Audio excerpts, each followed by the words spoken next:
Assalamualaikum warahmatullahi wabarakatuh. Jumpa lagi di channel yang keren ini, channel Mas Yano.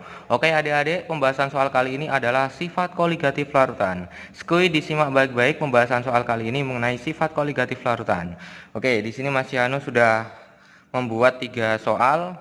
Silahkan kalian bisa mengerjakan terlebih dahulu, kemudian nanti kita cocokkan hasilnya. Apakah pengerjaan yang kalian lakukan itu betul atau mungkin ada yang keliru? Oke, silahkan bisa di pause terlebih dahulu videonya, nanti baru dilanjutkan kembali. Oke adik-adik, kita coba bahas ya, dimulai dari nomor 1 terlebih dahulu. Oke, Mas Yanu bacakan. Ke dalam 500 gram air dilarutkan berturut-turut 12 gram magnesium sulfat.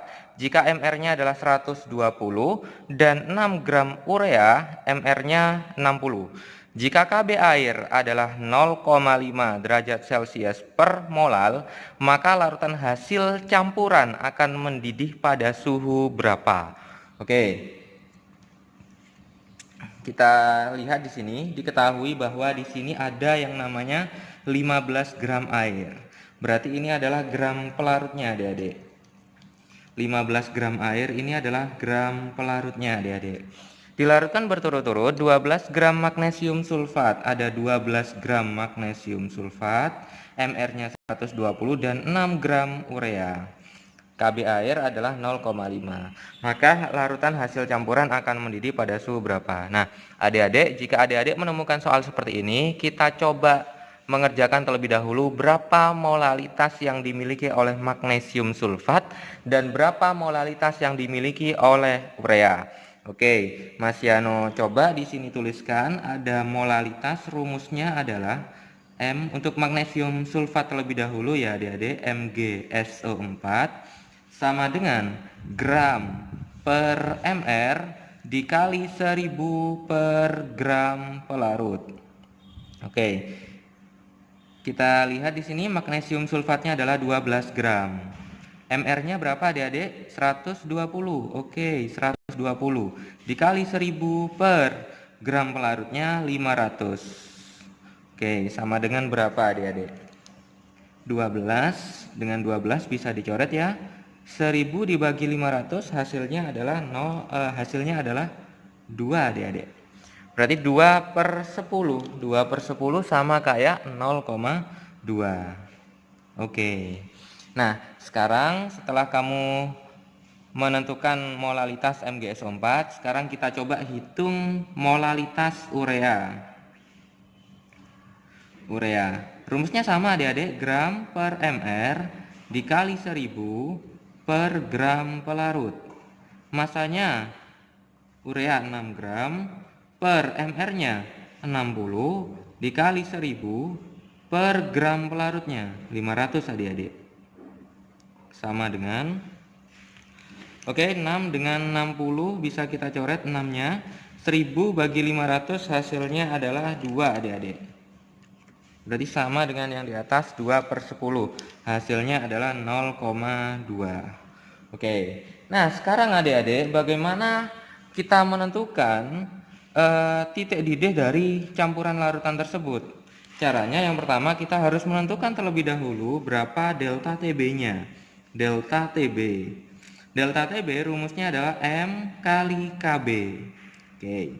Nah, di sini karena ada 2 adik-adik, ada MgSO4 dan urea, maka M-nya nanti adalah dijumlahkan. Artinya nanti M-nya harus dijumlahkan. Molalitas dari MgSO4, kita ingat bahwa MgSO4 ini adalah larutan elektrolit. Ingat, kalau larutan elektrolit harus dikalikan faktor Van Hoff-nya, dikalikan dengan I adik-adik. Oke, kemudian ditambahkan molalitas urea. Oke, baru dikalikan dengan Kb adik-adik. Oke, urea kan non elektrolit, makanya tidak perlu dikalikan I, karena urea merupakan larutan non elektrolit. Oke, kita masukkan satu persatu angkanya. Molalitas MgSO4 0,2 dikali I-nya berapa adik-adik? MgSO4. Di sini terionisasi menjadi Mg plus dan SO4 2 min, Mg2 plus dan SO4 2 min. Berarti ada 2 ion. Kalau ada 2 ion dan kita tahu MgSO4 ini merupakan larutan elektrolit kuat, Artinya alfanya di sini sama dengan 1 adik-adik. Kalau alfa sama dengan 1, berarti nanti I-nya sama dengan N. N adalah jumlah ion. Jumlah ionnya 2, berarti nanti I-nya juga 2. Ditambah molalitas urea juga 0,2. Dikali Kb. Kb-nya 0,5. Oke, kita jumlahkan 0,2 kali 2. 0,4 ya adik-adik. Ditambah 0,2. 0,6. Dikali 0,5, hasilnya 0,3. Oke. Nah, sekarang kita akan mencari titik didih larutan tersebut. Delta Tb itu kan adalah pengurangan dari Tb larutan dikurangi Tb pelarut. Oke. Delta Tb-nya kita masukkan 0,3. Tb larutannya dicari. Dikurangi Tb pelarut. Tb pelarut adik-adik, kalau air itu nanti dia adalah 100 derajat Celcius. Oke, jadi Tb larutan sama dengan 100 ditambah 0,3 sama dengan 100,3 derajat Celcius. Oke, jawabannya adalah yang mana adik-adik? Oke, betul sekali yang C. Oke, gimana adik-adik? Apakah pengerjaan yang sudah dilakukan adik-adik sudah sesuai dengan pembahasan yang dilakukan oleh Mas Yano ini? Oke, kalau sudah sesuai, kita coba lanjut ke nomor 2 adik-adik. Nomor 2 ini cukup gampang sekali adik-adik. Kita bisa menjawabnya hanya dalam waktu setengah menit mungkin, tidak sampai adik-adik. Oke, kita coba bacakan soalnya. Data percobaan penurunan titik beku larutan, itu ada larutan NaCl. Konsentrasinya berbeda, ada yang 0,1, ada yang 0,2. Ada larutan urea, CONH2 dua kali, ini merupakan larutan urea adik-adik. Sama dengan NaCl, konsentrasinya berbeda, 0,1, 0,2. Kemudian ada C6H12O6, ini konsentrasinya 0,1. Nah, berdasarkan data tersebut dapat disimpulkan bahwa penurunan titik beku bergantung pada titik beku ini. Penurunan titik beku larutan ini dia bergantung pada apanya? Oke. Ingat adik-adik, kita harus tahu bahwa titik beku itu merupakan salah satu sifat koligatif. Sifat koligatif. Ingat adik-adik, sifat koligatif itu pengertiannya atau definisinya adik-adik, dia hanya bergantung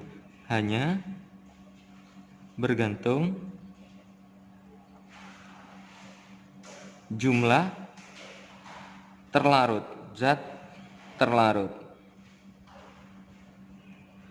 Ia tidak bergantung, saya tulis di sini aja, terlarut. Dia tidak bergantung pada jenisnya, tidak bergantung pada jenis. Oke. Jadi sifat koligatif larutan itu hanya bergantung pada jumlah zat terlarut, tetapi tidak bergantung pada jenis zat terlarut atau pelarutnya. Oke. Nah, di sini adik-adik kita lihat kalau NaCl sesama NaCl kita bandingkan. Kalau konsentrasinya berbeda, maka titik bekunya akan berbeda. Oke. Nah, sekarang kita coba bandingkan CONH2 dua kali dengan C6H12O6.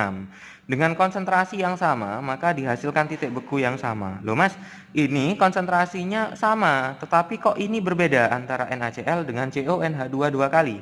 Yang ini min 0,372, yang ini min 0,186. Ingat adik-adik, kalau larutannya elektrolit harus dikalikan faktor Van Hoff. Ini faktor Van Hoff-nya adalah 2. Kenapa? Karena dia terionisasi menjadi 2 ion, Na plus dan Cl min. Sehingga kalau 0,186 kita kalikan 2, hasilnya ya 0,372.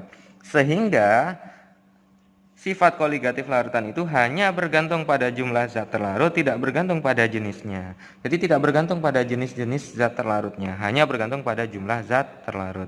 Seperti misalkan urea ini juga sama dengan NaCl tadi. Ketika konsentrasinya 0,1 dan 0,2, maka titik beku yang dihasilkan oleh larutan urea itu berbeda adik-adik. Yang satu min 0,186 pada konsentrasi 0,2 molal, dia titik bekunya adalah min 0,372. Oke, sehingga jawabannya yang mana adik-adik?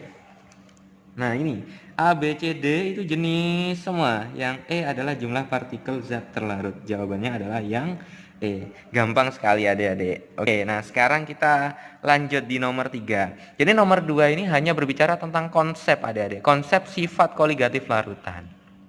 Oke, saya yakin sudah betul semua ya nomor 2 karena cukup gampang sekali untuk menjawab soal nomor 2 ini. Sekarang kita lanjut ke soal nomor 3 adik-adik. Oke, disimak baik-baik ya.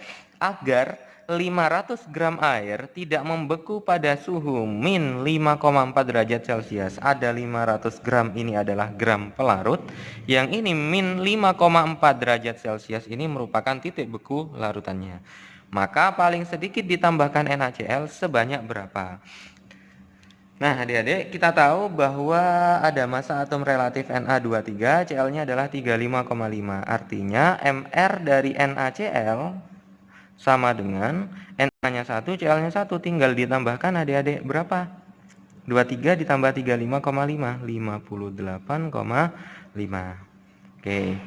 Kemudian adik-adik di situ diketahui bahwa ada TF larutan min 5,4 derajat Celcius.